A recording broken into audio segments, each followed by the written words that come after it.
Oh, good Lord. Well, welcome back, everybody. Welcome back to Tuesday Bro Tuesday. You know, this used to be a live call-in show. It's not going to be. It probably never will be again. But damn it, I just like to remind people that we tried. We really tried to make that work. Hang on. How do you even know what show you're watching? That's right. Oh, it's on this side. Tuesday Bro Tuesday. That's the show we're watching. What we do these days is we kind of unpack a little bit of the news as it relates to vaping and tobacco harm reduction and the world of tobacco control.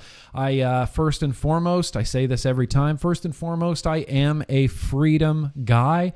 I'm a registered libertarian, and that's the lens that all of this is going to get viewed through. I'm a freedom guy. I try to avoid a lot of like divisive political talk on here, although sometimes we do tend to get just a little bit political. There's enough division and nonsense in the world right now, and I don't need to be contributing to that.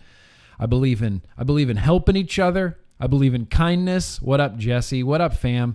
Appreciate you guys being here. Michelle Lynn's here. Addie Tooney is here. And hopefully my main man, Jeremy V, will be in the chat because I don't know how he does it for Tuesdays. He will try to get us some timestamps. So anybody watching on the replay, those timestamps, if there are any, if there are any timestamps, those timestamps will be... Legion Vape sent you, Irishman. I appreciate that. Those timestamps will be the first pinned comment right underneath this video.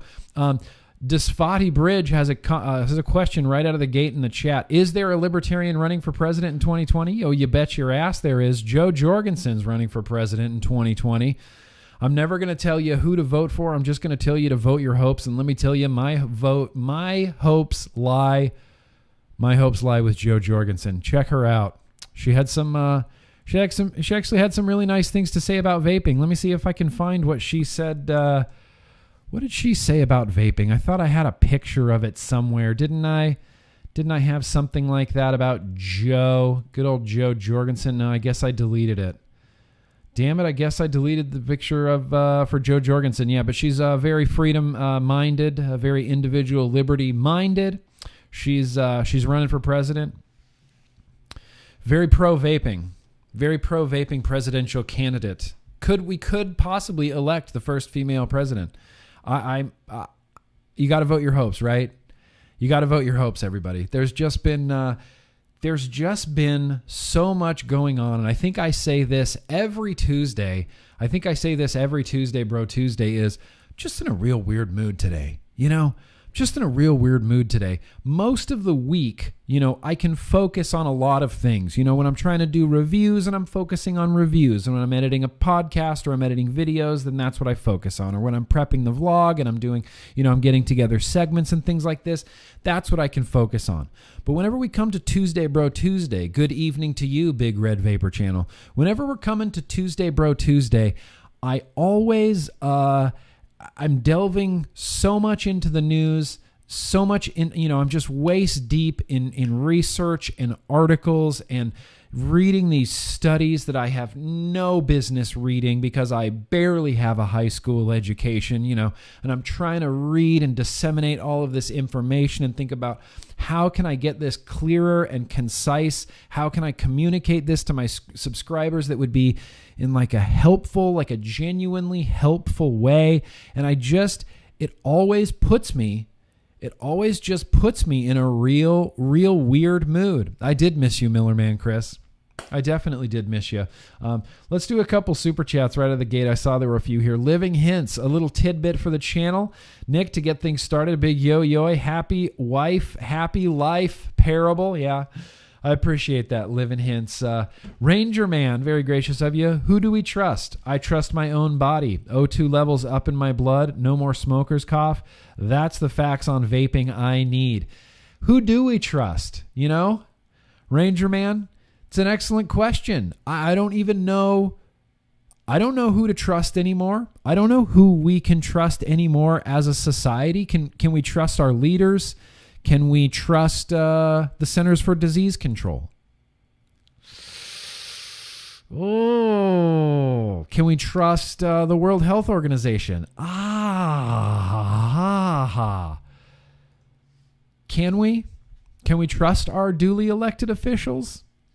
Can we trust them? I don't know. I don't know who we can trust anymore. I saw that Coil Turd's here. Appreciate you being here, bro. I don't know who we can trust anymore. I would love to think that you can trust me, but I don't want to fail you, you know? I said this before a really long time ago in 2009 is I'm not going to have all the answers and I'm never going to have all of the answers.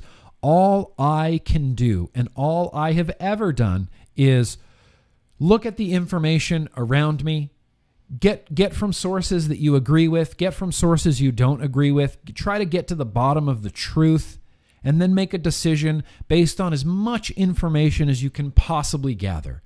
Make a decision based on literally as much information.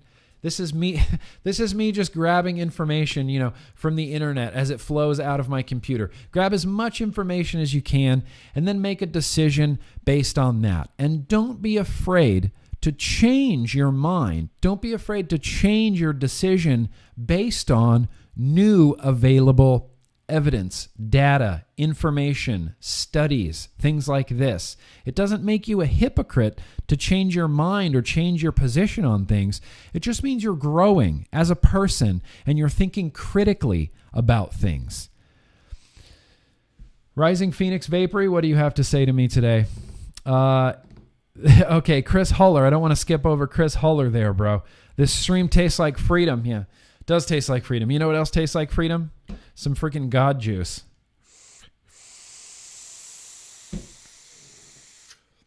Love the taste of freedom. Love the taste of adult choice. Love the taste of at least 95% less harmful than burning combustible tobacco cigarettes.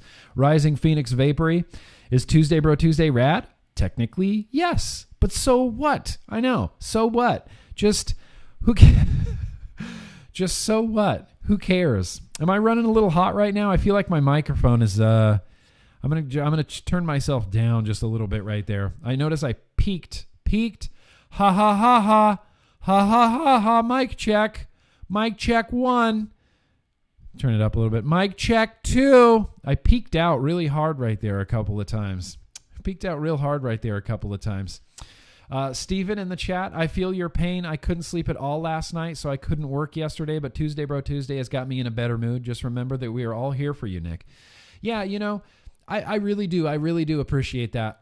More than you guys being there for me, I want it to be very well known that I am here for you. I'm here for you. I need you guys, and you don't need me, but I want to be here for you. I want to try to get you good information. I want to try to, you know, disseminate and go through articles and things like that. There's a lot to discuss today. I'm going to tell you what kicked it all off. There's 2 things that kind of kicked off my train of thought today.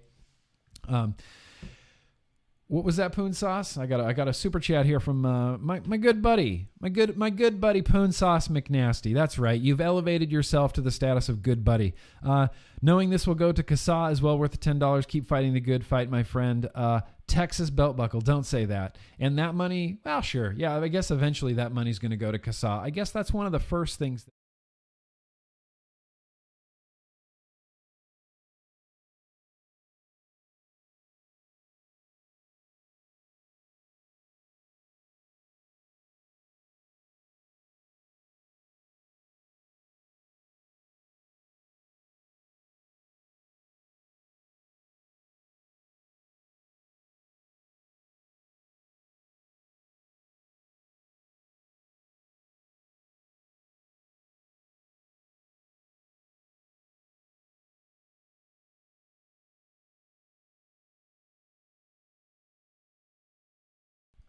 Oh, look at that.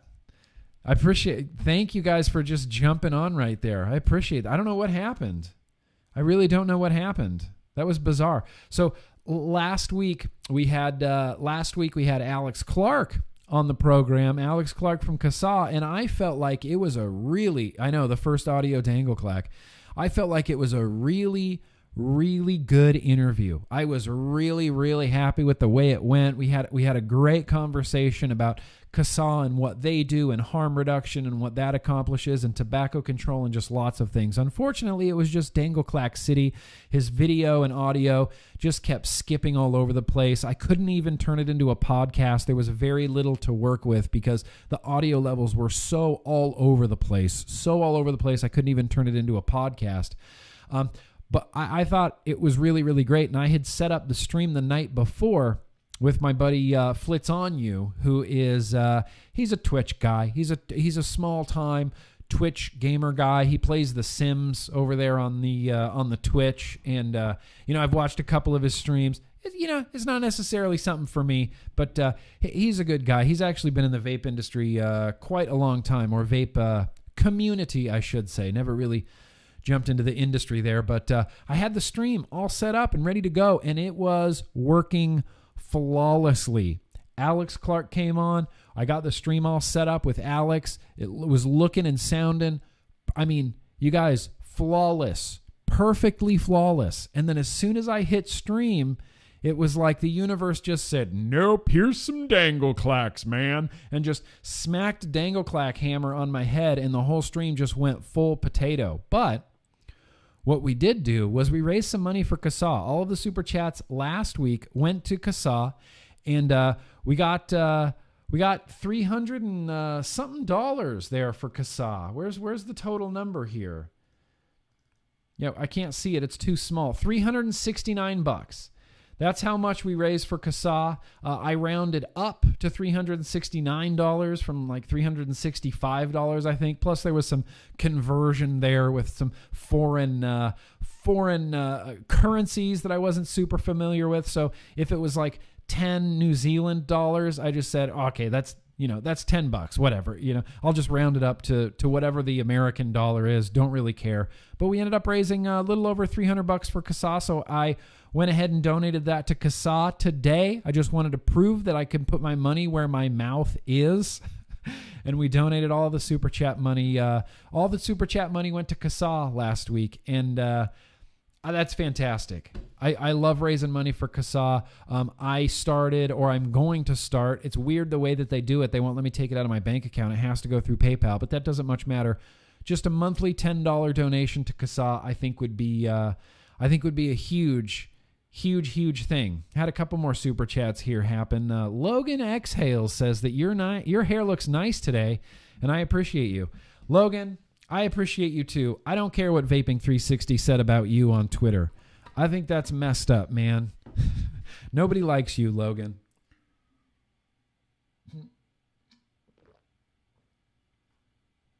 I realize I look goofily ridiculous drinking out of this water bottle, but I'm waiting for the flip top straw to arrive. Thank you so much for being here, Logan. Matt Sinister, yo, voice chat going during TBT. Come hang out. Dude, I can't come hang out in the yo voice chat while I'm on Tuesday, Bro Tuesday, Matt Sinister. That would be all sorts of crazy Dangleclacks. All sorts of crazy Dangleclacks. So I guess one of the first things that I wanted to mention here is there is a survey. There is a survey happening here, and this is for smokers that were not heavy smokers, but now you are vapors.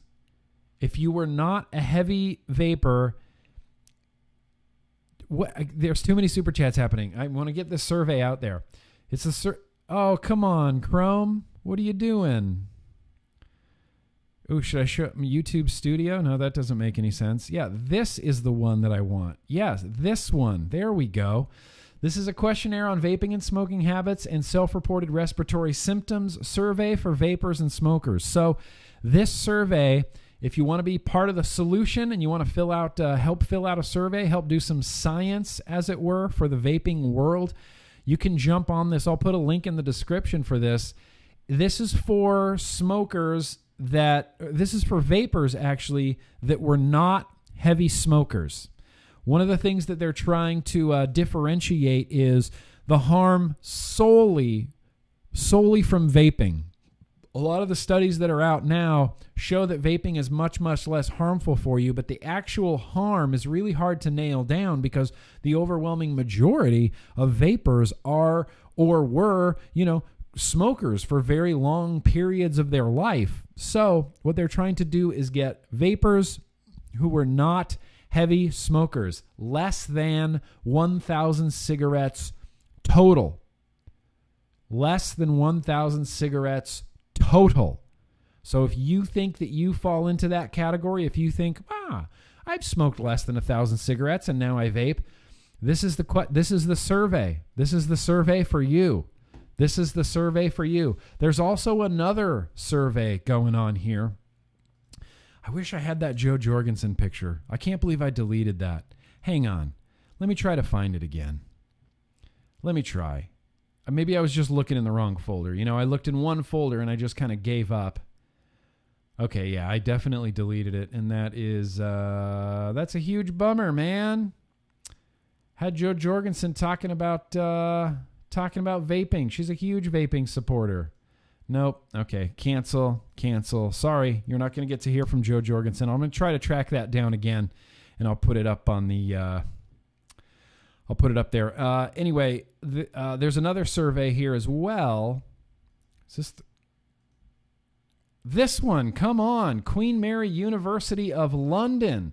This is regarding COVID-19 survey, July 2020. It says nothing is known about the effects of vaping on the probability of contracting COVID-19 and on its effects of the severity of the illness. We are trying to collect information on this so that vapers can receive appropriate advice. If you could fill in this brief questionnaire, it would be much appreciated. The more vapers will respond, the more useful the survey will be. We will let you know the survey results. Important, we are inviting all vapers to fill in this form, not just those who had the infection. Please fill in the form, whether you had the infection or not.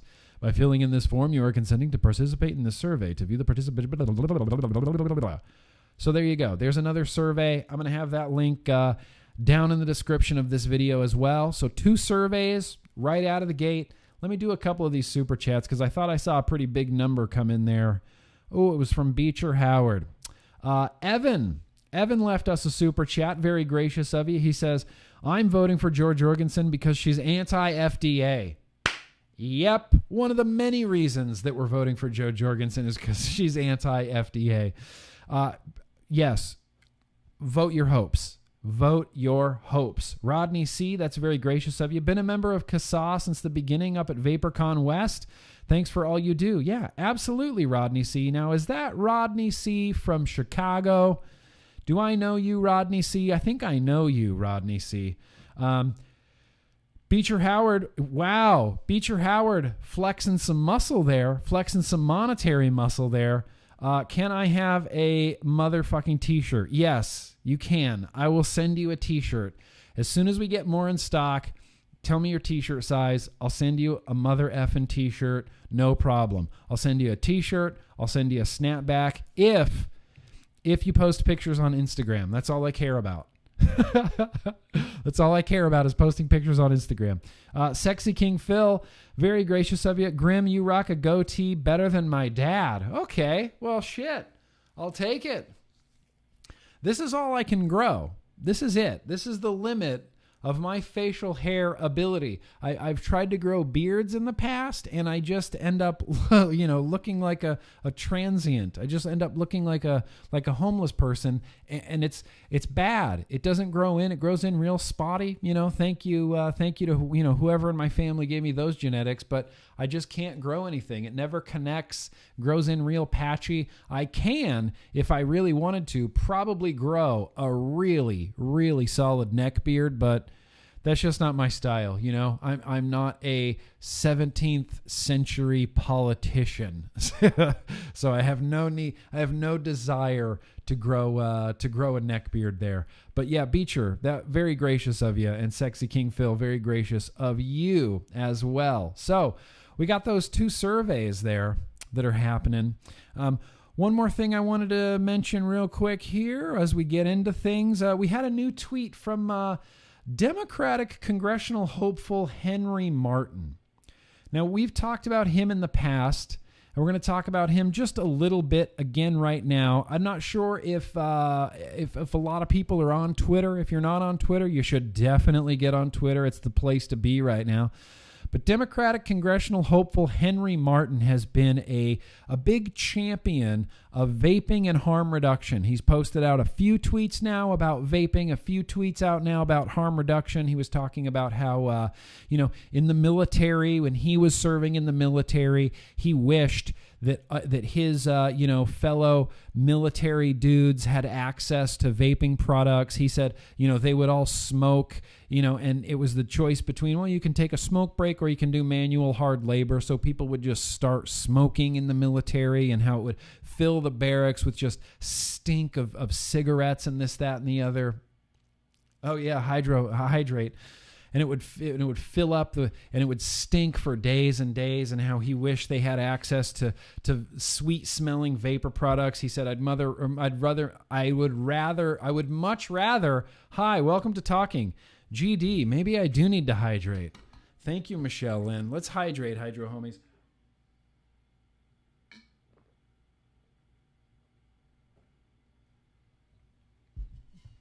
He said, I'd much rather have the barracks smell like a strawberry cheesecake than stale fucking cigarettes and things like that. Well, he tweeted out again, and he's asking for some, money. So if this feels like something that you would want to donate money to help get this guy into Congress, he tweeted recently and said, a DC insider told me today that if I want to win, I need to stop talking about vape and harm reduction because no one that matters cares.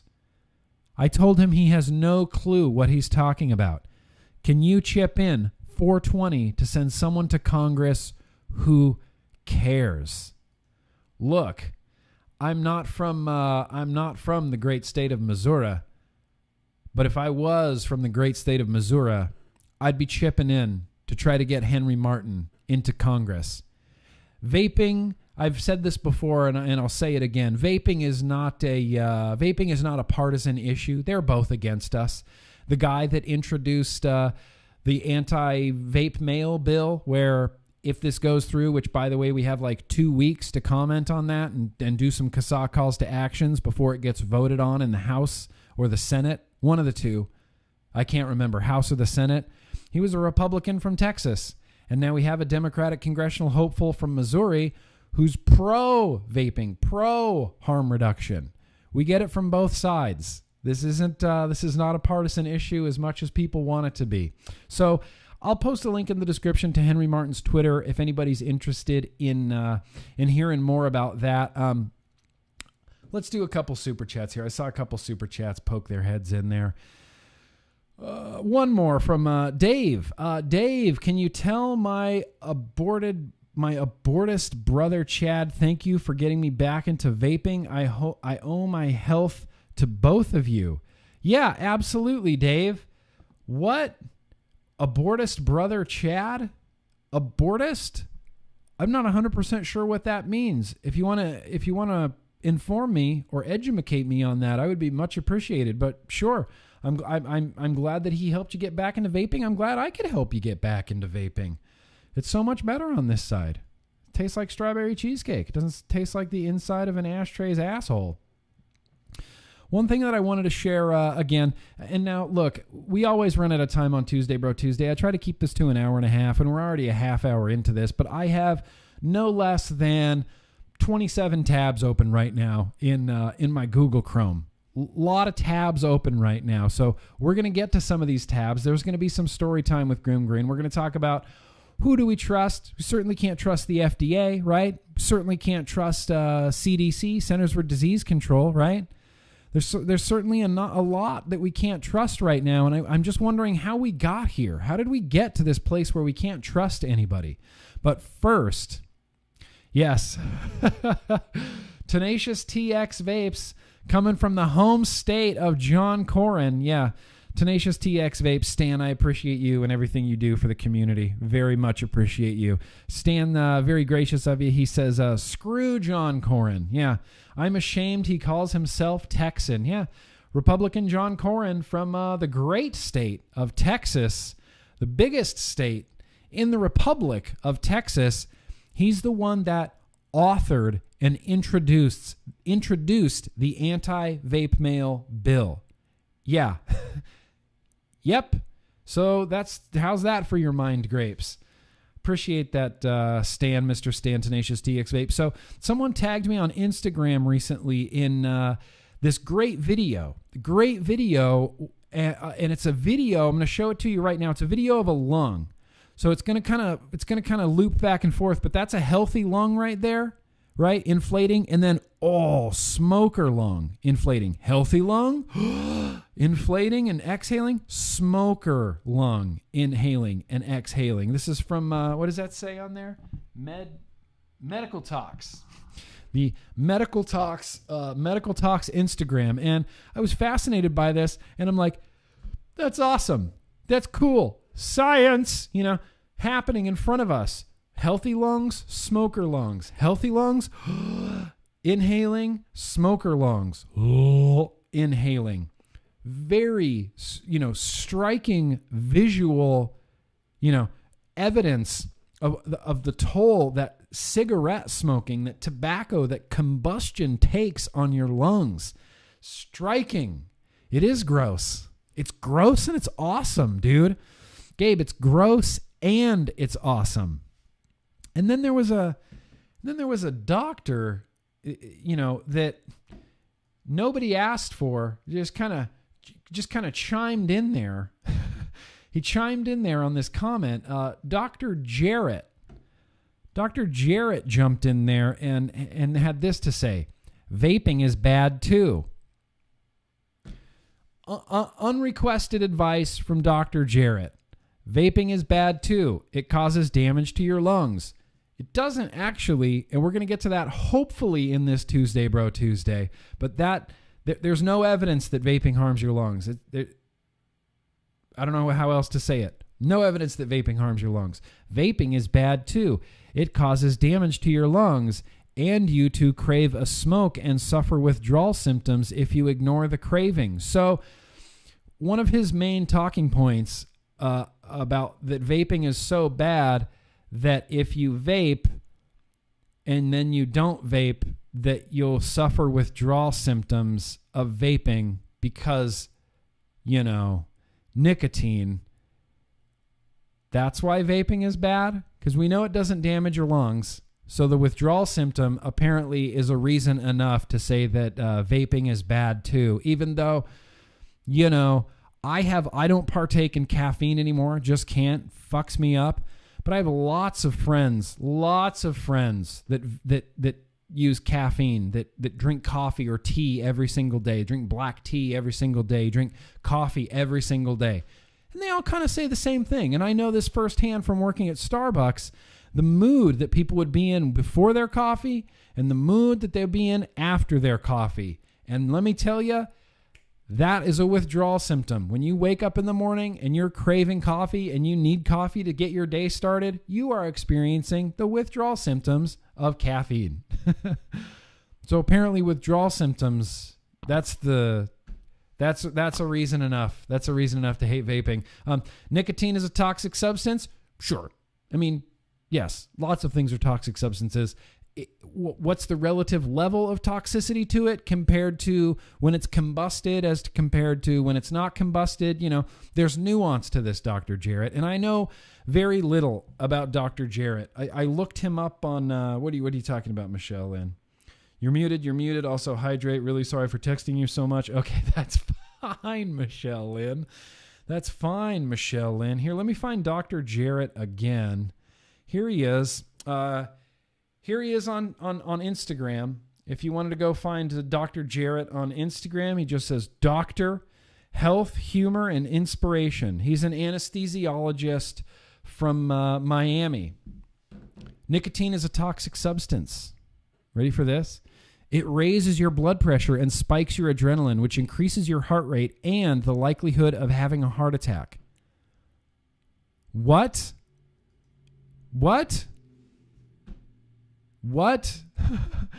It spikes your adrenaline. It increases your heart rate. Yes. Is an increased heart rate, does that increase your rate of having a heart attack? Does that increase the likelihood of having a heart attack? So every time I exercise and my heart rate goes up, that could actually give me a heart attack? Are you telling me, Dr. Jarrett, that exercise will give me a heart attack? Because it sounds a lot like that's what you're telling me, Dr. Jarrett. Now, if you go to this post with the lung video, should we watch it again? Ew. Gross. Lung video. Gross. If you go find this lung video, Dr. Jarrett has like 90 comments underneath him. 90 comments underneath him. It's interesting. It's really entertaining. He hasn't replied to any of them at all. But Dr. Jarrett, that's a bummer to me, Dr. Jarrett, that you're a doctor and you can't recognize a harm reduction tool when you see one. You just want to demonize it, spout off that it causes damage to your lungs, which there's no evidence that it does, and you're a doctor and you should know that. Say that it causes withdrawal symptoms. Oh, well, run for the hills, Mom Barker. What doesn't cause withdrawal symptoms? It raises your blood pressure, which will increase your heart rate and the likelihood of having a heart attack. Kind of unreal. Who do we trust anymore? Right? Who do we trust anymore? Who can we trust anymore? There's one thing, again, before we get into the real meat and potatoes of this, as they say, I wanted to share with you guys one more time an incredible video. We're going to sit here for 4 minutes and we're just going to watch this video. We're just going to watch this video. This is an older video. This is the truth about vaping. This is a little bit of a refresher course on the MSA, the Master Settlement Agreement. I'm sure that most of us have already seen this video, but I just want to share it again. I did not ask for permission. I'm just assuming that it's going to be okay. So let's just sit here for 4 minutes and get a little bit more educated on why they hate vaping so much, where this all started. It's always about money. What's up with the MSA? Cool? All right, here we go, guys.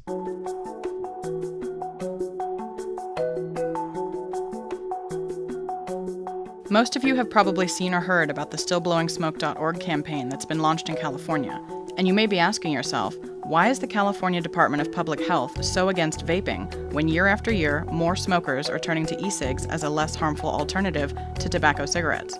Isn't their number one priority preserving public health? Isn't that their job? Problem number one.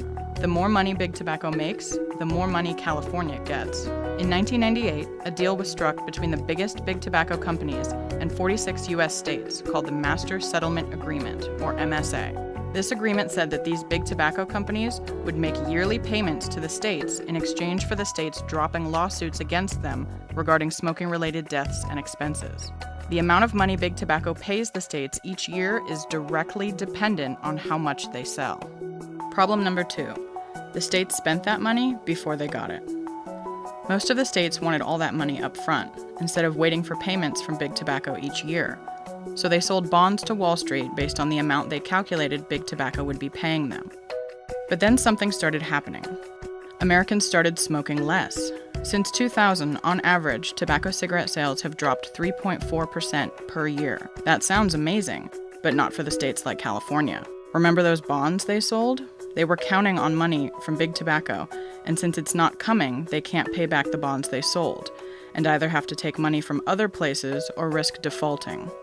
New Jersey, Ohio, and Virginia have already announced they have to take money from their reserves due to insufficient funds from the tobacco money. And with the growing popularity of e-cigarettes, the smoking rate is declining even faster.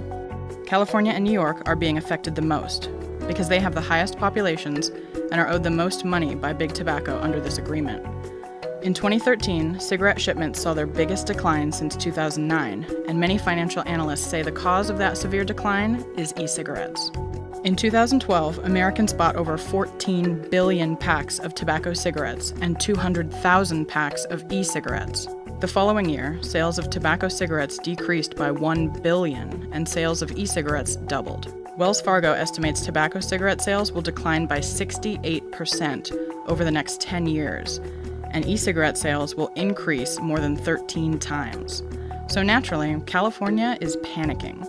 The way they see it, E-cigarettes are taking money away from them, regardless of the fact that people are getting off tobacco cigarettes. So it's now California's mission to either A, ban e-cigarettes completely and get people back on tobacco cigarettes so the money starts rolling in again, or B, classify e-cigarettes as a tobacco product so they can tax them like they do tobacco cigarettes, higher than normal sales tax, and roll them into the MSA agreement so they too have to pay the states. One of their key arguments is that if e-cigarettes fall under the MSA and also have to make payments to the states, that money gives these states a powerful tool to stop e-cigarette makers from targeting youth.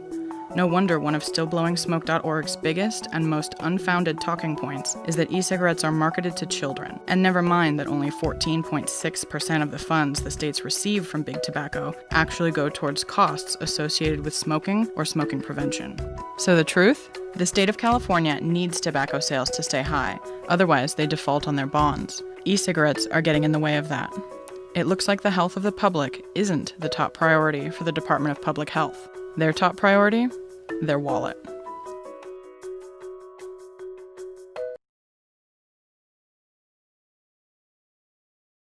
Yeah, there we go. Huge shout out to The Truth About Vaping. Huge shout out to Danielle Jones for that fantastic video. I know a lot of us have seen that already, but I just felt the need to share it again, especially in times like this, especially during a what once was a global pandemic, but now seems to be mostly just a like Brazil, India, United States of America pandemic. You know, that's what's going on right now. And I wasn't sure if I was going to mention this, but I just feel compelled to mention it because it just seems so very strange to me.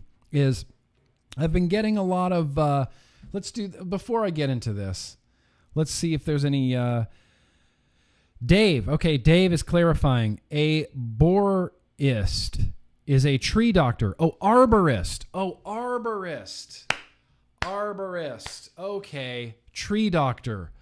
I have some trees that need doctoring in my yard, Dave. Can I hit up your brother? Is he anywhere in the greater Los Angeles area, the greater Southern California, Los Angeles area? Hit me up. Arborist. Tree. Thank you for spending $2 more to get me that information, Dave. I'll give you an extra long sort of circular sort of boosh shout out right there. Appreciate that. I will have a link, Kathy, in the description to that Truth About Vaping video. Of course, I wouldn't show it if I wasn't going to put a link down in the description, and I'll definitely have a link. Watch it again. Share it. There's 3 parts of it now. That was just the first part. Anyone got any updates on You Think You Know Nicotine documentary? Yes. The first update is that it's called You Don't Know Nicotine. I'm just kidding. The title is You Don't Know Nicotine. They still are wanting to have a big sort of premiere for it. If you want to get on Twitter, you can follow You Don't Know Nicotine. I think their Twitter handle is No Nicotine, KNOW Nicotine. I think that's what they are on Twitter. They've been doing a few very random updates. In fact, sure, we can find some information real quick. Let's head over to Twitter. Let's see what's going on the tweets. I think I posted something about it pretty recently on the Twitters. Maybe it's real far back here. Freedom of choice. Yeah, here it is. No nicotine. It says, yes, we're still planning to launch this movie as big as possible. We've tried to remain respectful and helpful during the COVID-19 pandemic and protest against racial inequality. So it's still coming. COVID-19 kind of threw a whole big sort of wrench in the machine, as it were, as far as movie premieres. There was supposed to be a premiere for it in May in Milwaukee, and I think they're planning on having a big, premiere launch for it. I don't know if it's going to be streaming. I don't know what it's going to be, but this movie, so critical, cannot wait for this documentary to finally get out there. So I've been confused. I've been confused about a few things recently, and I'm hoping that maybe some people can shed some light on this for me. Combustion is the worst thing for you, Big Daddy Turbo. Combustion is the worst thing for you. I've been getting a lot of interesting comments, I guess, messages tagged in things across all social medias, and it's vapors who say things like vaping's 95% less harmful for you. Royal College of Physicians says 95% less harmful for you. We should be following the science on vaping. And they clearly understand what tobacco harm reduction is, and they're clearly in support of science, but they are anti-mask wearing people. And they say things like masks don't help, and the pandemic is a hoax and things like that. And, I don't hold it against them, because I feel like just a lot of people are misinformed right now. But it's just so bizarre to me to be on the side of harm reduction, but also be on the side of anti-masking. And it's really confusing to me. How did we get here? How did we get here? Somehow a pandemic became a politicized issue. And the left is telling you one thing, and people on the right will obviously just disagree every time. And then the right is telling you something, and then people on the left will just disagree every single time, simply because of the source of the information that it's coming from. And masks, sure, it's an inconvenience. And in World War II, school children had to take gas masks to school with them every single day. Big, like 5-pound cases with a big gas mask in it, every single day to school, or they died. Or they died from some sort of mustard gas attack, right? It is a little inconvenient. It's an inconvenience to wear a mask, but the mask, it doesn't necessarily protect you, the wearer. It offers a little bit of protection, right? From what I can understand, offers a little bit of protection, not much, little bit of protection. But the reason that the masks are in place, and the reason that people are urging other people to wear masks, is to protect them from you. So when I wear a mask, I'm protecting other people from my filthy germs. It's the same reason why a surgeon wears a mask when he's surgerying you, as to keep his filthy, gross mouth germs out of your open, fucking body cavity hole while he's surgerying you. It's the same reason why, you learn this in elementary school, right? When you sneeze, you don't just fucking sneeze on somebody. Is that what you do? You just sneeze on somebody? Oh, sorry. When you cough, you cover your mouth. When you sneeze, you cover your mouth and nose. That's to protect other people from getting they're getting your cruddy germs all over them. We know for sure that when you cover your mouth when you cough, you're help keeping the spread of germs down. That's what a mask does. That's harm reduction. And I don't understand how people got so misinformed. And it's the same thing with vaping. When you see people who are so anti-vaping, you wonder, how did we get so misinformed? Who can we trust? Right? Who can we trust? COVID is real? Yeah, COVID is real. Do I trust the CDC's numbers? Certainly not.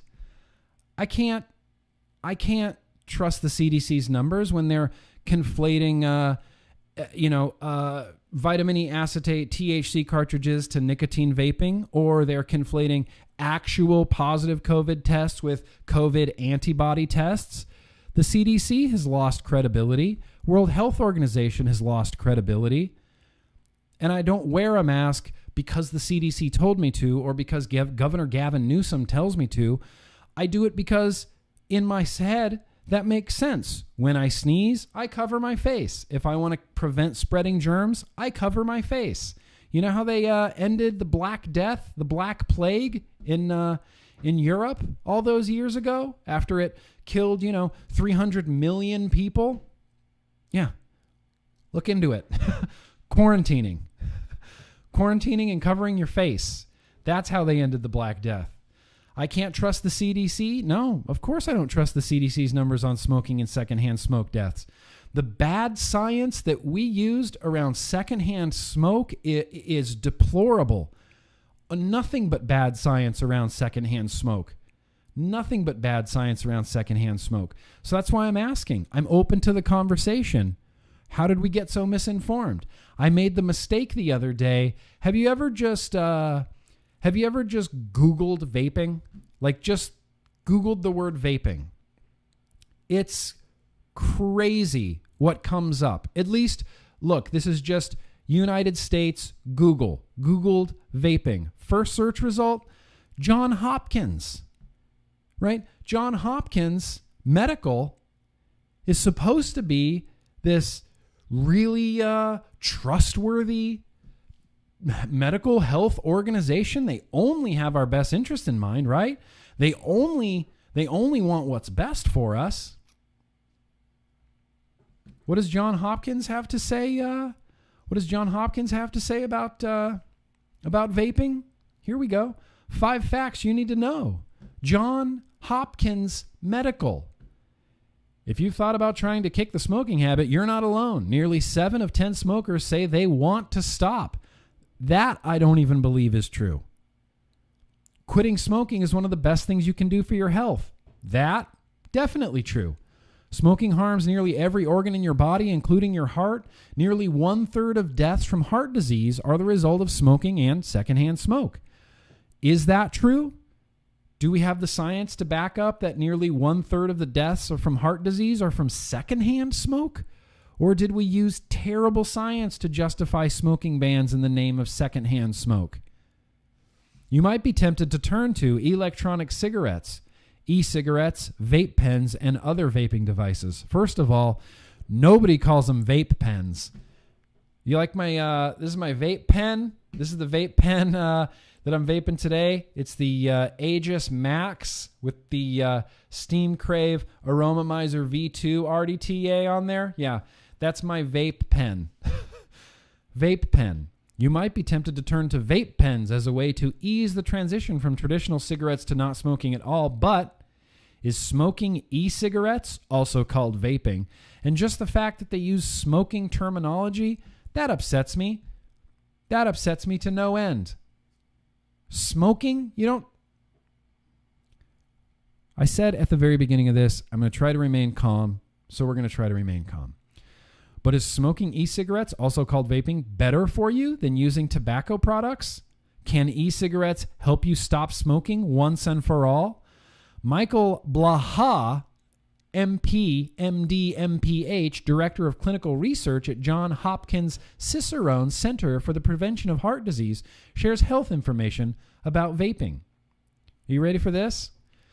Vaping is less harmful than smoking, but it's still not safe. Yes, but it's less harmful than smoking. And isn't that the goal? Isn't that the goal, to be less harmful than smoking? Isn't harm reduction the goal of literally everybody? Putting on shoes, wearing a helmet, wearing a seatbelt, wearing a condom? Isn't that the goal? E-cigarettes heat nicotine extracted from tobacco, flavorings, and other chemicals. I love that. To create an aerosol that you inhale, regular tobacco cigarettes contain 7,000 chemicals, many of which are toxic. While we don't know exactly what chemicals are in e-cigarettes, completely untrue again. We know exactly what chemicals are inside e-cigarettes. The FDA has had all of our recipes from every large vendor on file for years and years now. And a lot of these real big flavor houses and a lot of these big, e-liquid manufacturers, they've had to get third-party testing for years and years now. They know what's inside their liquids down to a molecular level. To say that we don't know what's in them is just, ignorance. Johns Hopkins is ignorant. The trusted medical health organization, can they be trusted? Baha says there's almost no doubt that they expose you to fewer toxic chemicals than traditional cigarettes. But that's all you need to know. There is almost no doubt that they expose you to fewer toxic chemicals than traditional cigarettes. Almost no doubt. However, bum, bum, bum. There has also been an outbreak of lung injuries and deaths associated with vaping. As of January 21st, 2020, the Centers for Disease Control and Prevention confirmed 60 deaths. Patients with e-cigarette or vaping product use associated lung injury, EVALI. These cases appear to be predominantly affect people who modify their vaping devices or use black market modified e-liquids. Wrong again. Wrong again.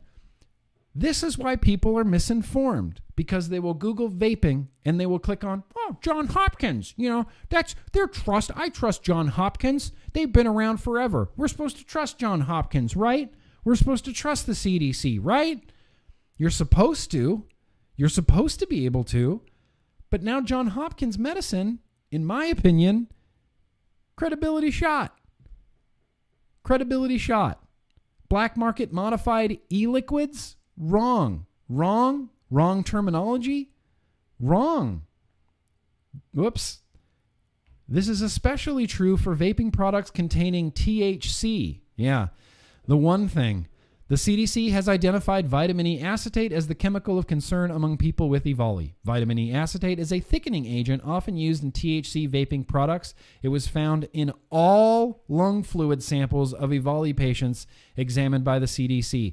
It was found in all lung fluid samples. All. Right there. All lung fluid. All. I can't zoom in anymore. All lung fluid samples of EVALI patients examined by the CDC. All. Not most, not some, all. Every person that came down with the lung injuries with EVALI, all of them, vitamin E acetate. You know what kills me? Is you couldn't put vitamin E acetate in this even if you wanted to. It simply wouldn't work. It was the black market THC carts. But what the CDC did and what John Hopkins is just puppeting back at you, vaping, right? Vaping. It was vaping. It was vaping. Vaping. It was just vaping. We're not going to we're not going to distinguish what you were vaping. What caused all these car accidents? Driving. Yeah. Driving. What were they driving? Doesn't matter. They were driving. Were they driving a boat on the freeway? What was it? Nope, just driving. Vaping is a verb. What you're vaping matters. They were vaping vitamin E acetate, purchased off the street, black market.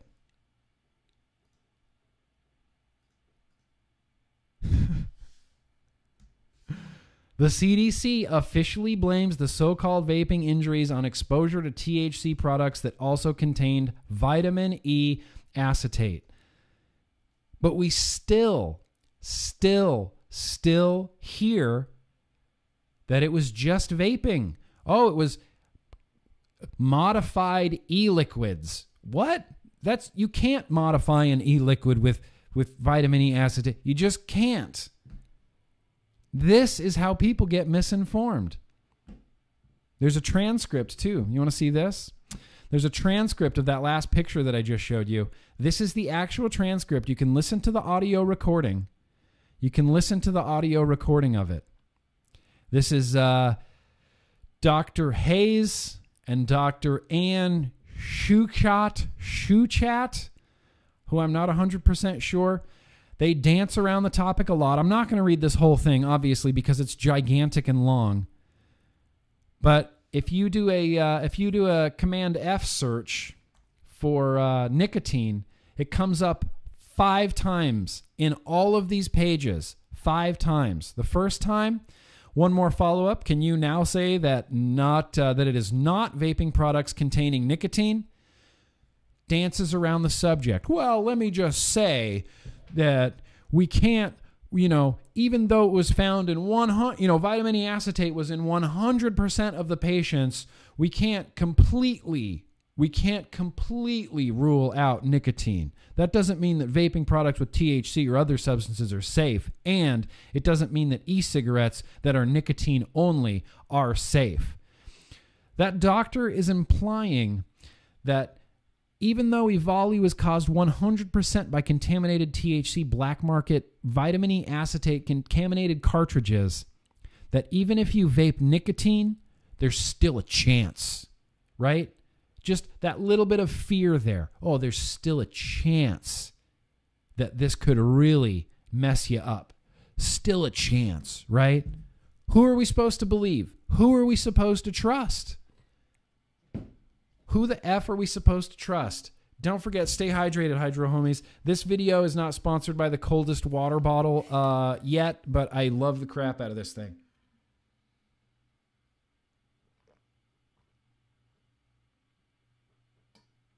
Have you tasted the nectar of Shaitan?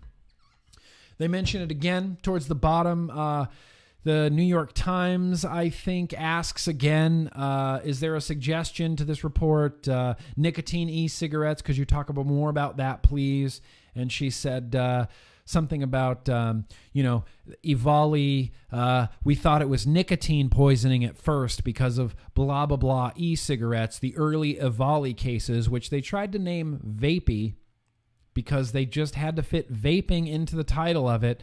And, you can kind of see the CDC's original plan. Like, oh, if we name this outbreak Vapey, then we can permanently instill this fear into the public through media and through our own Twitter and through our own press releases that vaping caused all these. You think we can do that?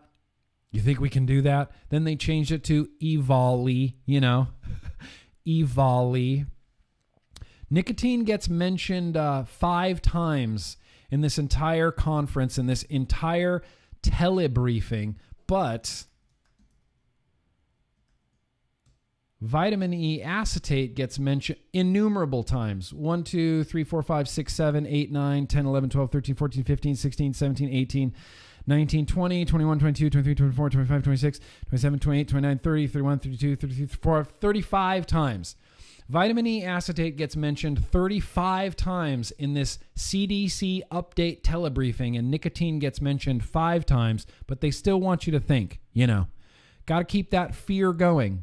It's just their default position. They want to scare you away. They want to scare you away from, they want to fear you away.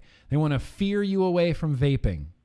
Fear you away from vaping drives me absolutely insane. Are there any more super chats to talk about? Because I'm getting all kinds of worked up here. Vaping with Superclouds. Good day, Nick.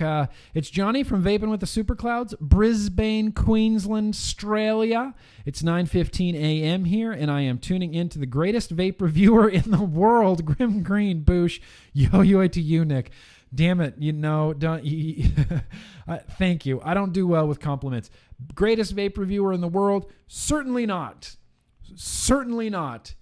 I can get on YouTube and I can rant and rave about advocacy and activism and try to keep people as informed as humanly possible and try to put distrust into the CDC and the World Health Organization and get you guys, calls to actions and let's take action and let's do this and let's be vocal.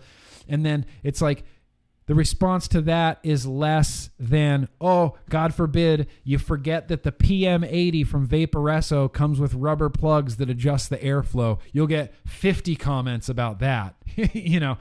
60 comments about that. It's crazy. It's crazy what people focus on. So who do we trust?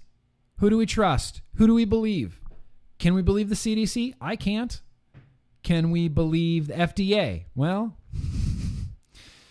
we might not be able to believe the FDA. This is from the People's Chemist, 2 reasons not to trust the FDA. That's right, it's time for a little story time with GrimmGreen. I might have read this before, but we're going to read it again because it's a quick, great little read. 2 reasons not to trust the FDA. Drug safety is a simple matter of majority rule. 51% telling the other 49% that deadly drugs are safe and necessary. And that majority is fueled by profit, not science. I witnessed this close up as a chemist designing tamoxifen derivatives. I can't pronounce this word. Tamoxifen derivatives promoted as an anti-cancer drug. It garnered $4 billion a year. Yeah, as shown in over-the-counter natural cures, it caused the same illness that it was promoted to treat. Still, though, it was FDA approved. Spectacular. Spectacular. So this drug that was FDA approved made big pharmaceuticals $4 billion a year, and it caused the same illness that it was promoted to treat and was approved by the FDA. By the good old FDA. So here are 2 reasons not to trust the FDA approval process. Reason number 1, more than half of the experts are financially motivated. What? This is shocking news to me.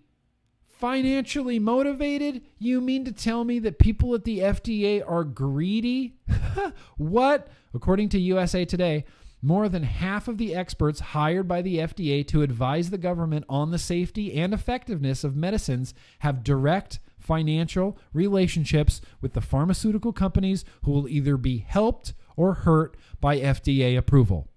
Now, Scott Gottlieb, I think, is the last... Scott Gottlieb is the last and most recent, I guess. I just said the same thing twice. I got to stop repeating myself. Scott Gottlieb is the most recent example of this. Scott Gottlieb served as the head of the FDA for, 4 years? What was that, Danielle? 4 years, 5 years, not really sure. Left the FDA, instantly went to work for Pfizer, instantly went to work for big pharmaceuticals. Instantly. And nobody said squat. Nobody just went, wow, that's such a normal thing these days. Doesn't even register for me anymore. Of course that's going to happen. It's just become the new normal. Head of the FDA should work with pharmaceutical companies because then you get the best drugs for people. 92% of the meetings had at least one member who had a financial conflict of interest. At 55% of advisory meetings, at least half, sometimes more, among the FDA advisors had conflicts of interest. At 102 meetings dealing with the fate of a given drug, 33% of the experts in attendance had a financial conflict. Discredit the myth-making machine. Historically, the FDA revealed when these financial conflicts were present. So they used to just say, look, here it's happening. Here's a financial conflict. But these conflicts have been kept secret since 1992. Did anybody know that? I had no idea. I feel like the FDA should announce, right? When they say, well, Scott Gottlieb, he might have had a little bit of a financial conflict in being the head of the FDA and also being on the Pfizer Big Pharmaceuticals Advisory Board. And we apologize for any financial conflicts of interest that were present during his tenure as head of the FDA. Nope. Since 1992, they don't have to tell you. They don't have to disclose that. They don't have to disclose that anymore. Reason number 2, drug companies pay the FDA. Yeah, a lot of shocking news right here. Shocking to maybe nobody watching this. Pharmaceutical campaigning led to the passing of the 1997 Food and Drug Administration Modernization Act, the FDAMA. The FDAMA allows for a new drug's approval based on only one clinical trial. Just one clinical trial. That's all it takes to get any drug approved. Just one quick clinical trial. It's no big deal. It's whatever. But vaping, nope. Sorry.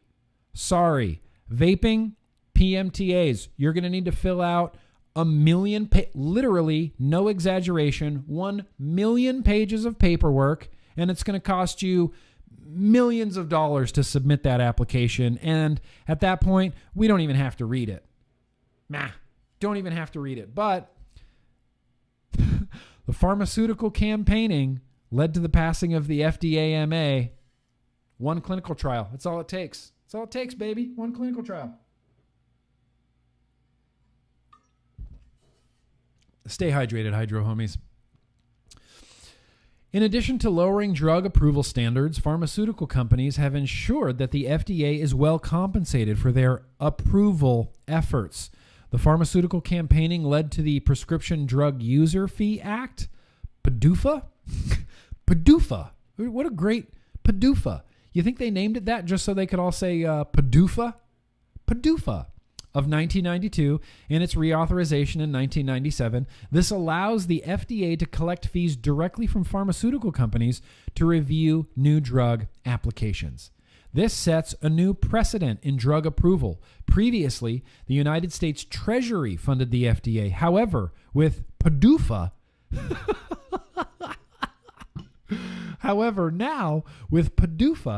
they now receive their paychecks directly from the pharmaceutical industry. This ensures that the FDA remains a lapdog to the pharmaceutical industry. Congressman Dan Burton has recognized this deadly trend among the FDA.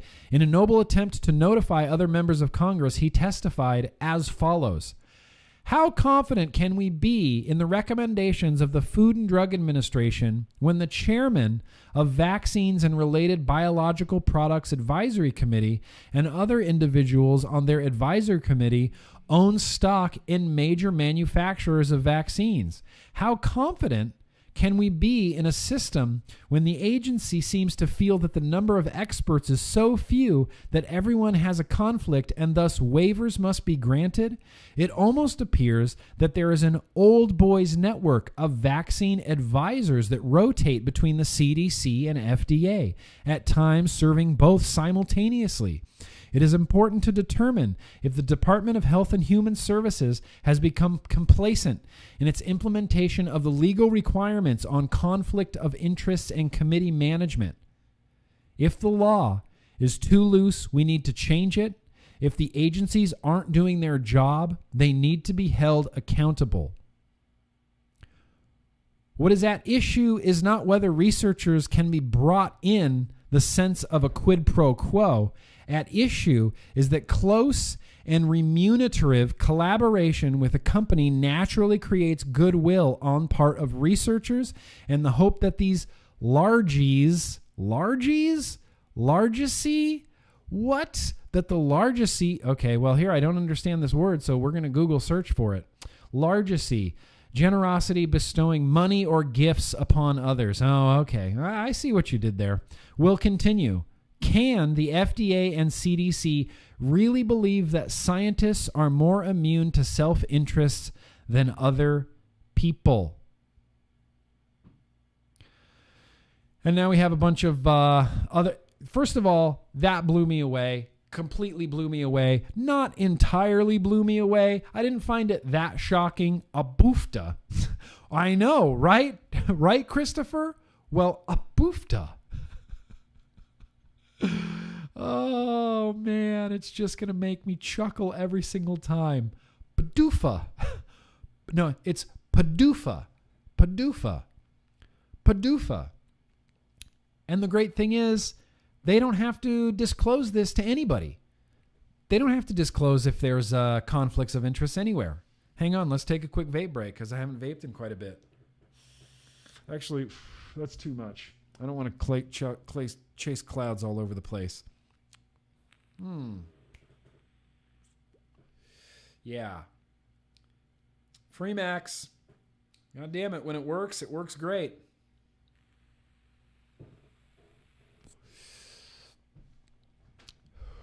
So let's read what a few other medical doctors and scientists and FDA officials have to say about this. The people in charge, FDA officials, don't say, should we approve this drug? They say, how can we get this drug approved? It's from Michael, ex-FDA biostatistician. Paul, MP, MPH, MD, former senior consultant at the FDA, said the agency, the FDA, neglects drug safety in its rush to speed up the drug approval process because current laws and policies let the drug industry influence FDA decisions. Now, if you don't think that the FDA is being extra hard and extra stringent on far less harmful vapor products, because of pharmaceutical influence?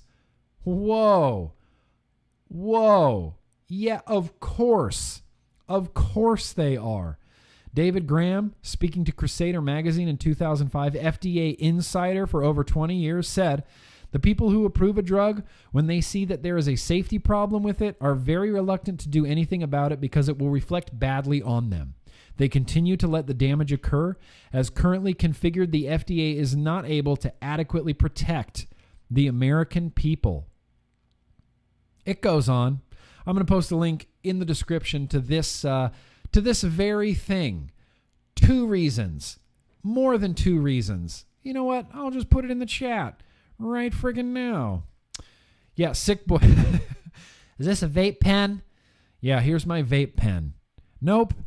I just call this a vape. I don't even know what I would call this. Let's create a new terminology right now. Nicotine vaping. It's my Nick vape.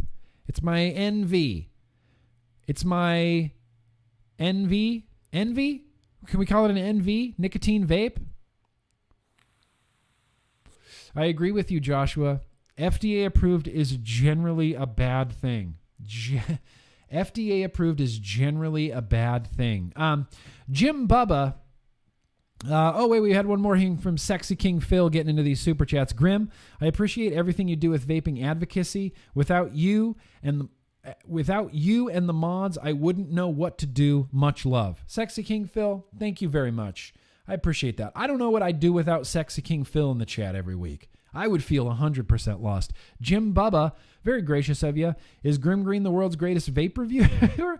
Technically, yes. Listen, I'm not. I've just been here a long time. I'm not that good at what I do. There's a lot of really great reviewers out there. You know what I mean? Thank God for people like Mike Vapes. I think Mike Vapes is one of, if not the best vape reviewers just in existence. I just love Mike Vapes. I love his reviews.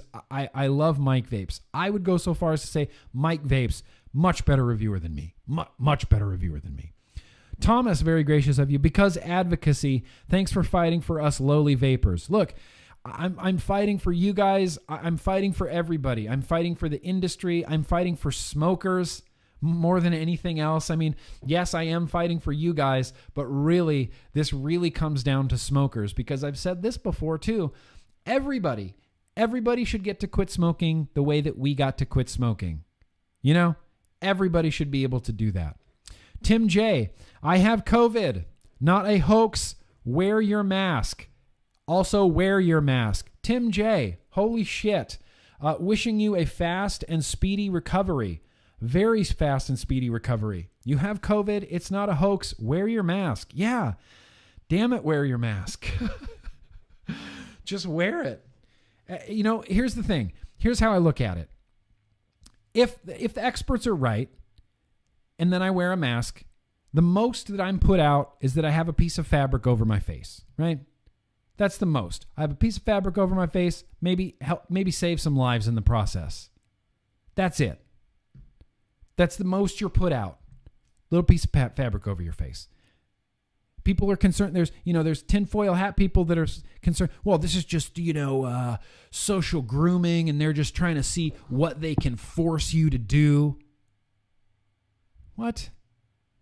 Are you out of your mind? They listen to you all the time on your phone. They have targeted ads on your phone. If you use a smartphone or you use Facebook, they already know everything about you. Do we learn nothing from Cambridge Analytica? Come on. Grow up. Live in hints. Very gracious of you. Stay hydrated, brothers and sisters. That's right. Remember, water is recycling every day and does not disappear. Remember the surgeon. Remember the surgeon and team that have masks representing medical protocol as a respect. Yes, absolutely. Yeah, 100%. And there's people who, they made these fake Americans with Disabilities Acts cards. Some people don't like this word, Karens. These Karens created these cards that are laminated, and it says, the Americans with Disabilities Act says that I don't have to wear a mask, and here it is, because I have a condition, and you're not allowed to legally ask me my condition. Hogwash. That's all hogwash. That doesn't exist. That's not a thing. They're so hell-bent on not wearing masks. So hell-bent on it. And look, I'm not gonna boss you around. I don't want the government to mandate masks. I want people to care enough about each other to say, here, I will protect you from my filthy fucking mouth germs that I breathe out, and I'll protect you from me. That's what I want. I want just a little bit of mutual respect. This whole, well, I got mine. I'm safe. I'm safe. I don't care about you. What? What the hell is your problem? Just a little bit of mutual respect goes a real long way, man. COVID's a hoax. COVID's a hoax. Ask Tim J if COVID's a hoax. Got another one here from Rick. Careful, Nick. I thought we use FDA-approved flavorings in our liquids. Boosh from C137. Sure. Yeah, we do use FDA-approved food flavorings in our liquids, but that doesn't mean anything to me. It doesn't mean that I don't care if it's FDA-approved. If FDA approved 0 of the flavorings, I would still use the flavorings in the liquid. Still use the flavorings in the liquid. Jake Scrapwood, very gracious of you. I've been trying for years to figure out what to do about my ugly mug. Face mask works wonders. Yeah, absolutely. Look, even Donald Trump has been wearing a mask lately. Have you seen him? Have you seen all there's this great where did I even see it? Must have been somewhere on Reddit. Can't even imagine. Staunch anti-maskers. As soon as they see Donald Trump wearing a mask, they're like, where can I get one? He looks like a boss. He looks like a badass. I'm going to wear a mask now. Even Donald Trump's wearing a mask. Have some respect for your fellow Americans. That's all I'm asking for. Have a little bit of respect for your fellow Americans.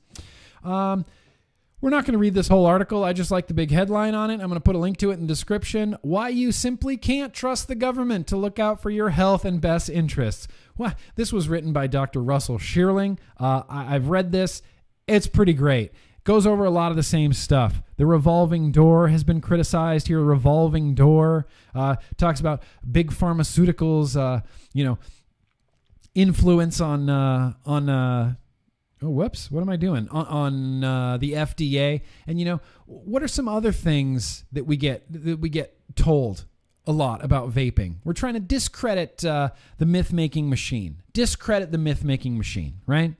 What are other things we get told by What are other things we get told by the big mainstream media, right? Well, there's just not enough evidence. Haven't been around long enough. There's no long-term studies. Is there no long-term studies? Are you sure there's no long-term studies? Because that if there's no long-term studies, then this makes no sense. 3.5-year study of daily users who never smoked. 3.5-year study of regular daily users who never smoked. I can't think that is absolutely a long-term study. Obviously, I'm not going to read this whole thing. Actually, I might not be able to read any of this. I was trying to get to the... They have their methodology and what they do. There's the results here, but there has to be like a conclusion. That's usually what I look for first before I try to read everything, because you start reading through this, and as a non-medical person, as a barely high school graduate with a very loose understanding of things like math and science, trying to read through these by myself is it's a damn thing. It's a damn thing. I'm going to be posting links for all of these in the description. Don't even trip. We have long-term studies. We have 3.5-year studies. We've got long-term studies. We've got long-term studies on daily users who were never smokers in the first place, right? What's another thing we hear? What's another thing we hear from the mainstream media, right? What's another thing we hear from the mainstream media? Popcorn lung. Oh, popcorn lung. I got this, though, from Cancer Research UK. Does vaping cause popcorn lung? First sentence, first word, nope. Right there, in case anybody was curious, no. There is no good evidence that e-cigarettes could cause the lung condition called popcorn lung. But what do I know? That's just coming from Cancer Research UK. I mean, What do I know? What do I know? I'm trying to discredit the myth-making machine here today. Discredit the myth-making machine. People say, okay, I got to make sure that I get to... Here's one thing that just drove me insane. I'm not even going to post a link into this in the description because this is just the most misinformed hogwash I've ever seen in my life. Milwaukee, vaping crisis. What a single puff could do to your lungs. All they're talking about in this is EVALI. All they're talking about in this is EVALI. But the headline says vaping crisis and what a single puff could do to your lungs. Holy shit. If I was a vapor and I wasn't aware and I wasn't informed, this would actually terrify me. If I was a smoker and I saw this, I would not vape. There was not a chance I would vape. If I was a smoker and I was just coming at this blind and I'm just Dave the smoker and I've been a smoker for however many, 20, 30 years, and I'm thinking, maybe I'm going to try that, maybe I'm going to try that vaping thing. I've heard it's better for you. And I came across this, what a single puff could do to your lungs. Cardiac surgeon Lucian Durham warns inhaling a single puff from a vape could make you his next patient. The lung damage he has seen in his patients is equivalent to some smoking cigarettes for decades. It literally can kill you the first time you try it. Let me highlight that better. It literally can kill you the first time you try it. Well, here's the thing, buddy boy. I've been vaping for about 11 years now. Still alive. 23,000 cigarettes avoided. Let me try. I've been vaping this whole stream, but maybe this is the puff. Maybe this is the puff that's going to kill me.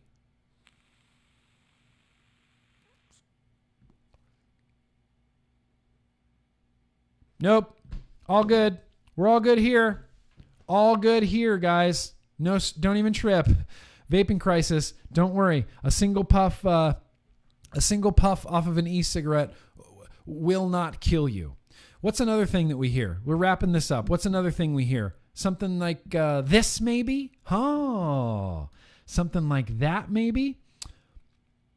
1/3. This is from the San Francisco Chronicle.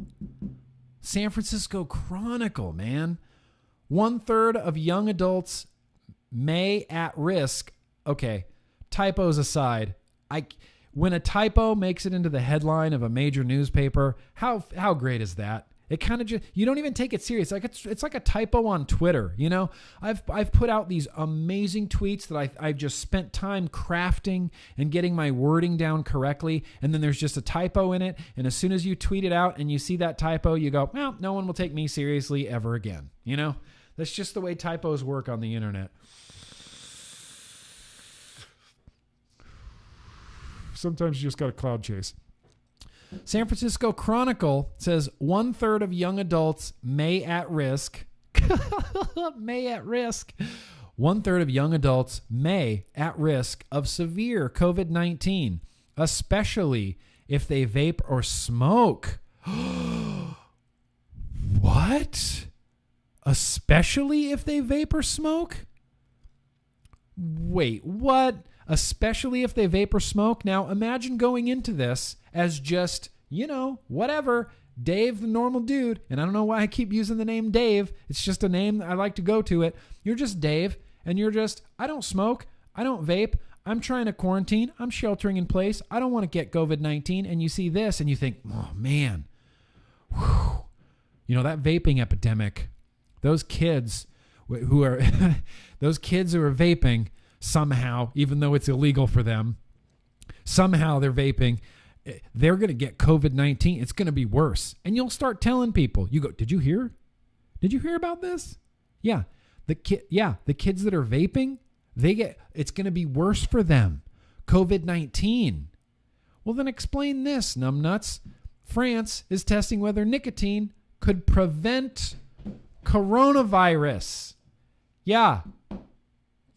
We've talked about this before. France is testing whether they can prevent coronavirus. So let me ask you again, who can we trust? Certainly not the mainstream media, right? Certainly not the San Francisco Chronicle for printing garbage. Certainly not Stanton Glantz, certainly not John Hopkins, certainly not CDC, certainly not FDA, right? Certainly not CDC. I mean, how can we trust CDC when I have this article here from The Scientist? Vitamin E acetate tied to all vaping illnesses. The chemical was found in 29 of 29 fluid samples tested. 29 of 29 fluid samples tested. In Breakthrough, officials identify vitamin E acetate, very strong culprit in the mysterious vaping-related disease. It's not mysterious. It's not mysterious because Leafly reported on it before anybody else reported on it. It's time to ask, why did CDC ignore vaping evidence? Who can we trust? Who can we trust? Where was the other one I wanted to share? I had so many freaking tabs open. This one, young people vaping. I think we know about the epidemic. PDUFA. I think we know about the vaping epidemic now in the young people, the Scott Gottlieb epidemic that was based on, nothing. Most young people do not vape, and even fewer vape regularly. While youth vaping rates have increased in recent years, most middle and high school students do not vape or smoke, and very few vape or smoke daily. Finds a study led by researchers at NYU School of Global Public Health. There's someone we can trust. NYU School of Public Health. I can get behind the NYU School of Public Health. Most young people do not vape. That's something we hear in the mainstream media all the time. Oh, it's an epidemic, you guys. It's an epidemic. Most young people do not vape, and even fewer vape regularly. Something like 85% of youth don't vape. Something like that. This one tab will just not load, and it's making me insane. Building off of that San Francisco article, again, this was from Yahoo Finance. I'm sure we talked about this on a prior Tuesday, Bro Tuesday. We're getting down to the end here, so I'm going to start wrapping this up. Discredit the myth-making machine. Who can we trust? Experts conclude there is no evidence to support a link between COVID-19 and vaping. Experts conclude there is no evidence to support a link between COVID-19 and vaping. But San Francisco said that 1/3 of young adults may at risk of severe COVID-19, especially if they smoke or vape. But experts conclude there's no evidence to support a link between COVID-19 and vaping. But San Francisco Chronicle says 1/3 of young adults may at risk of severe COVID-19, especially if they smoke or vape. But experts conclude there's no evidence to support a link between COVID-19 and vaping. No wonder people are confused. Who do we trust? Who do we trust? Who? Give me a name. NYU School of Public Health? Sure. How about this? No, vapors are not at a greater risk of catching COVID-19. But San Francisco Chronicle said 1/3 of young adults may at risk of severe COVID-19, especially if they smoke or vape. No, vapors are not at a greater risk of catching COVID-19. Who do we trust? I ask you, alternative facts. There you go, Danielle. That's a good way. You can only trust CASA. This is the last thing I wanted to mention. Brad Rodu, if you're not hip to Brad Rodu, I hope I'm saying his name right. Go ahead and give him a follow. I'm just going to put his Twitter in the chat right now. I'm going to put his Twitter in the description of this video as well. Brad Rodu, professor of medicine, endowed chair of tobacco harm reduction research, University of Louisville. That's Louisville. Where is he? Louisville? Where are you, Brad Rodu? I don't know what Louisville that is. Louisville, Kentucky. Okay, and there he is. I mean, not a bad looking guy. There you are, Brad. Nice to see you again. Brad Rodu posted on his blog recently. In his blog, Tobacco Truth, I'll be linking this down in the description below. Doctors Dharma Bhuta and, our good buddy, you remember our good buddy Stanton Glantz? Yeah. They published a study in February in the American Journal of Preventative Medicine. I don't know why this isn't showing all the way up. That upsets me. There we go. Stanton Glantz published a study in February's American Journal of Preventative Medicine claiming that use of e-cigarettes is an independent risk factor for respiratory disease in addition to combustible tobacco smoking. In the University of California, San Francisco press release, Professor Glantz made additional claims. We concluded that e-cigarettes are harmful on their own, and the effects are independent of smoking conventional tobacco. This study contributes to the growing case that e-cigarettes have long-term adverse effects on health and are making the tobacco epidemic worse. What? So Brad Rodu, who do we trust? Let's trust Brad Rodu, professor of medicine, endowed chair of tobacco harm reduction research, University of Louisville, Kentucky. Brad Rodu, a comprehensive reanalysis of that study, concludes that they found no evidence that current or former e-cigarette use is associated with respiratory disease. What? No evidence? You mean Stanton Glantz put something out that's incorrect? How did this slip by us? Stanton Glantz is at it again, just glancing science all over the place. He glanced it. Bhatta and Glantz asserted that e-cigarettes were an independent risk factor for respiratory disease. Only 12 vapors had never smoked, and none of them had developed the illness. Well, there you go. I guess that kind of goes in line with, let's see if I can click on the right tab. This? Nope. This? Yep. Kind of goes in line with that. Let me get back to the right tab. Oh, whoop, that's the wrong tab, but that's GrimmGreen.com. How did that slip in there? What? I mean, it's just GrimmGreen.com. It's your host, it's your source for all things GrimmGreen. I post all of my streams, all of my podcasts, all of my videos, everything over here on the beautiful GrimmGreen.com website. But that's not what this is about. There is no evidence that current or former e-cigarette use is associated with respiratory disease. And that kind of brings us back to San Francisco. It kind of brings us back to Dr. Jarrett. A little bit, doesn't it? Kind of brings us back to Dr. Jarrett a little bit. I'm just trying to bide my time here while I find a version of this that I can actually read on the screen. It damages your lungs. Dr. Jarrett says it damages your lungs. Dr. Jarrett believes Stanton Glantz. Doesn't damage your lungs. There's no evidence of that. The last thing I'm going to leave you with before we read some super chats here, you guys, is I'm going to put this out there again. Simon Clark taking liberties. This is taken from his blog. I'm with Carl. Advocates of the right to vape must join the larger fight. Burp life. American writer and tobacco risk reduction expert Carl Phillips posted an interesting thread on Twitter at the weekend. It concluded with him urging advocates of the right to vape to join what he called the larger fight, to erode the credibility of the myth-creating machine. That's what inspired all of this. This is one of those articles, blog posts, whatever you want to call it, that I come back to constantly. I come back to it all the time because I find it so motivating and so inspiring. We have to erode the credibility of the myth-creating machine. That's what we're here to do today.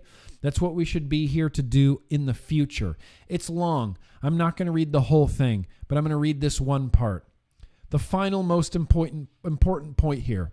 If you are an advocate for the right to vape, please learn some history and join the larger struggle. Don't just fiddle at the surface. Of course, you are most focused on educating and fighting myths about vaping, but the larger fight is eroding the credibility of the myth-creating machine in general. So learn about and speak up about the myths of snus, environmental smoke. Yeah, secondhand smoke. We used terrible science to justify smoking bans regarding secondhand smoke. The effectiveness of tobacco control measures, which are and that all smokers want to quit, etc. And for fuck's sake, please stop perpetuating tobacco control myths yourselves or allowing other ostensible THR advocates to do so with impunity. The tobacco wars will be won or lost in toto. I trust it is finally clear that vapors are not going to be granted a deferment. The message, yeah, sure. Most of what tobacco controllers say is true, but their stuff about vaping is wrong is a sure loser. Most of what tobacco controllers say is bullshit, including what they say about vaping. Takes more effort, but it is what has a chance to succeed.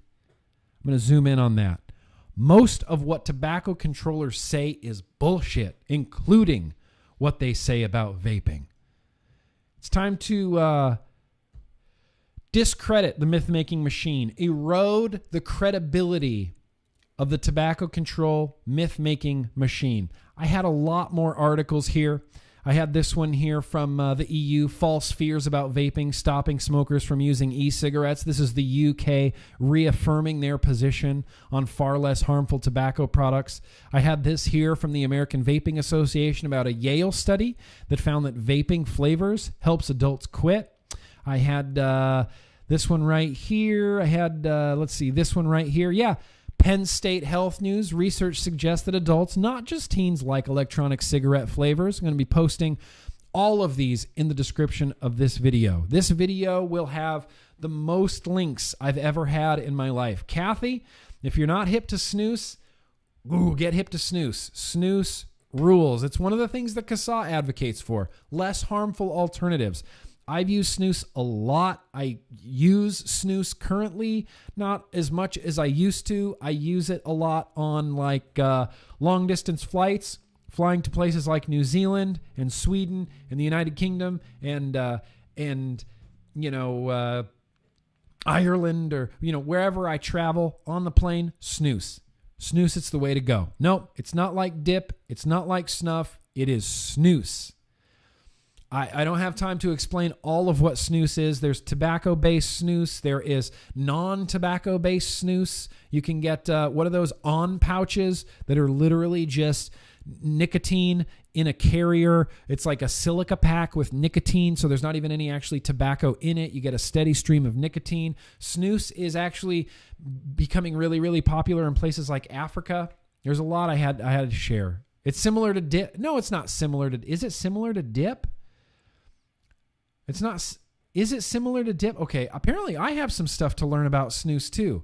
Let's do I'm going to try to get as much information as I can about snus, and maybe next week on Tuesday Bro Tuesday, let's talk about snus. I need to get educated more on snus, and I would like to get some information out there about snus. Yeah, Hooked on Funk tried snus on a trip to the Netherlands. Help me out there. Yeah, it definitely does.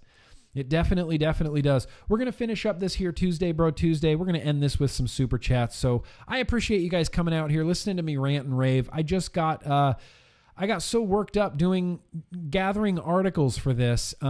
Everything that I talked about today, I've had these all bookmarked. I have one big bookmark folder on my Chrome browser that just is called 510.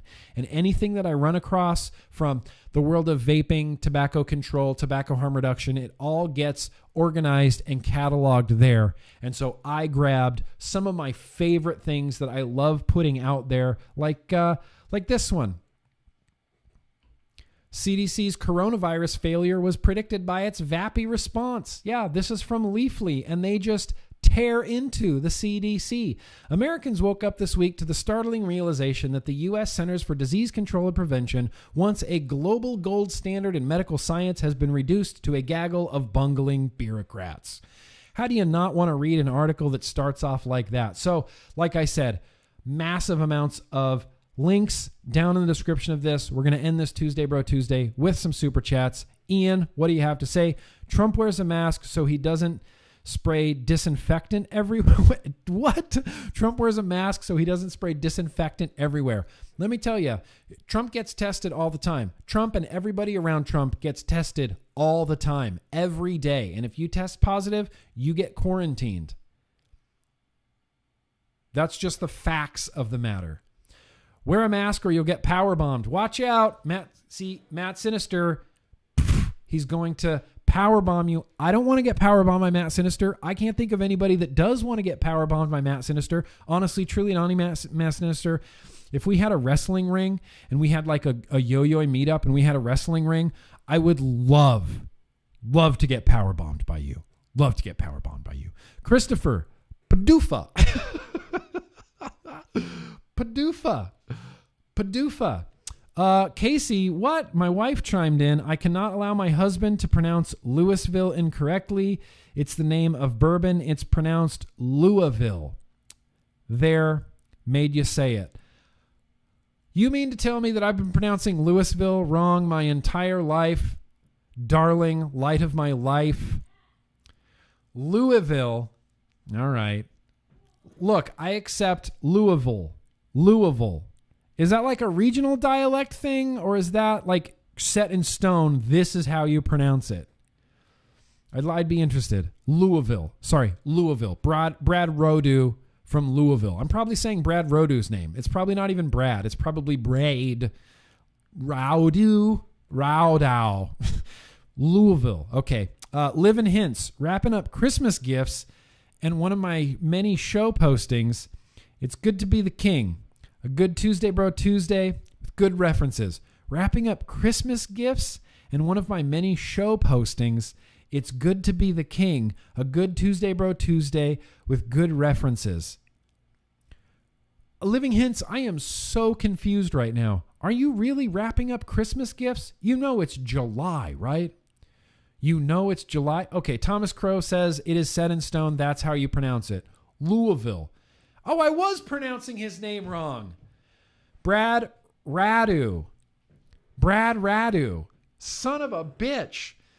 Someday, I'm going to pronounce everything correctly. That day is obviously not today. Thank you, Danielle. Thank you, Pickle, for correcting me. Louisville and Radu. All right. Well, see, you live, you learn, you know? Southern Comfort, Grim. We've been polite to these people for too long. What they're saying is a danger to public health. It's perjury. It's treasonous. Used to be punishable by death. Look, Southern Comfort, I so 100% agree with you. I 200% agree with you. I describe it as criminal. It is criminal, bro. Criminal what they're getting away with. Criminal what they're saying. The CDC needs to be held accountable. World Health Organization needs to be held accountable. All of these knee-jerk reaction politicians, Governor Gretchen Whitmer, Governor Andrew Cuomo, Charlie Baker, Gavin Newsom, Jay Inslee, who's the guy in Ohio? I don't even know. They all need to be held accountable. Everybody that perpetuated this vaping myth, this nonsense, American Heart Association, American Lung Association, dude, they all need to be held accountable. Southern Comfort, I appreciate you coming out. Thank you so much for being here, bro. And that, my friends, is where we are going to end this here Tuesday, Bro Tuesday. So I'll say this. Appreciate you guys coming out. I know things on Tuesday, Bro Tuesday sometimes get a little bit weird, a little bit loud, a little bit ranty, a little bit divisive. But remember, we're all in this together. I will defend your right to vape, whether or not we agree on things. I will defend your right to vape. I would encourage everybody watching, if you want to get involved in the greater battle, get on Twitter, start a Twitter, start tweeting at people, follow me, follow Matt, follow the AVA, I've put links in the descriptions before of lovely people to follow on Twitter. I'll post a link on, I just got this thing over here, if we're going to look at GrimmGreen.com again, right here, THR advocacy links and information. This is a huge list of lots and lots and lots and lots of links. Lots and lots and lots of links to a lot of the stuff I talked about today. Lots and lots and lots and lots of media. You can post these on Twitter. What CBS This Morning said about vaping, what the New York Times has said about vaping, what NBC News has said about vaping. There's a lot of things, what trusted health organizations have said about vaping, MSA, Google Master Settlement Agreement, vaping hysteria, separating facts from fiction. I tried to put a lot of information on here. This is my favorite one. Number of people who drowned compared to number of people who drowned by falling into a pool compared to films Nicolas Cage appeared in. Yeah, and correlation does not always equal causation. I thought I had a large group of who you should follow on Twitter on here, but I definitely don't. I apologize. I'll try to get some links for people to follow on Twitter, but get involved, be part of the solution, get out there, make your voices heard. You know, we have to discredit the myth-making machine. We have to hold these organizations accountable for their actions, for their just straight up lies. Just straight up lies. Anyway, that's where we're going to go ahead and end this Tuesday, Bro Tuesday. Thank you guys, seriously, so much for coming out, listening to me rant. I'll say this, be excellent to each other, respect each other. Let's keep on vaping, you guys. Peace out.